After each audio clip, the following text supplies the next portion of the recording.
Alright, what's up, I'm Ayan, and in this video I'm going to show you how you can install Gnome desktop environment on any existing desktop environment on your Linux operating system. So in my case I have XFCE, which is the default desktop environment for Kali Linux, and I actually wanted to use Gnome because it has lots of cool animations, better smoothness, and doesn't even require that much resources. So first of all, we are going to update the system. We're gonna open up the terminal and type in sudo apt update. This will update all the packages into the password, and all the packages are now up to date.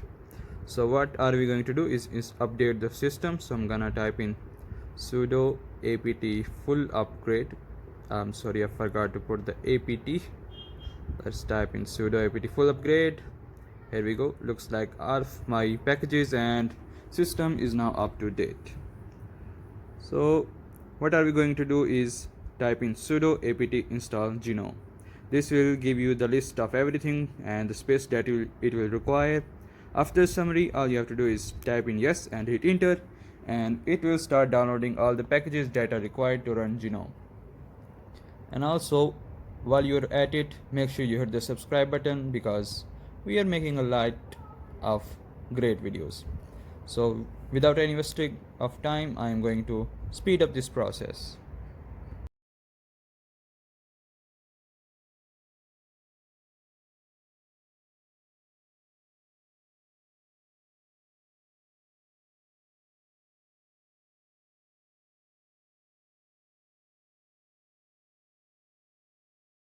So after the installation, you get two options. One is GDM and LightDM. The GDM is the Gnome Desktop Manager, and LightDM is for the previous one that I had installed. This is the default one. You have to select GDM on this screen and hit enter. This will start installing the Gnome Desktop environment after all of the packages are downloaded. Once it is installed, all you have to do is reboot your system and it will boot directly into the Gnome Desktop environment. Let's wait for the installation complete and I will show you how it works out.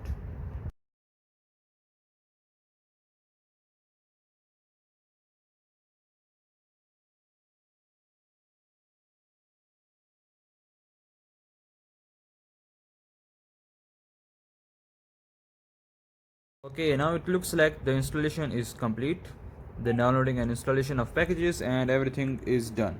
All you have to do is reboot the system. So I'm just gonna type in clear to clear the terminal and hit exit to close the terminal. Now I have rebooted the system and now I am logged in as greeted with some instructions on how to use it.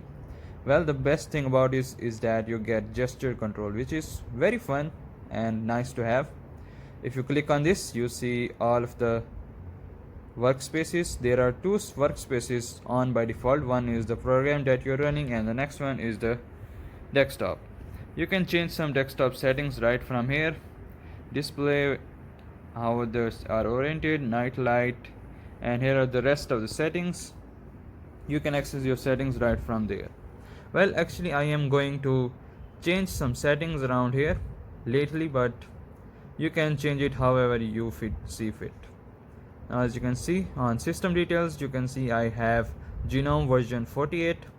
Make sure after you have installed Gnome, I highly recommend that you use the sudo apt update and sudo apt full upgrade to update everything on your Linux. Anyway, I don't think there is anything else that we need to talk about. These are some settings that you get by default using Gnome. Anyway, that's been it. Thanks for watching and I will catch you guys in the next one. Take care. Bye bye.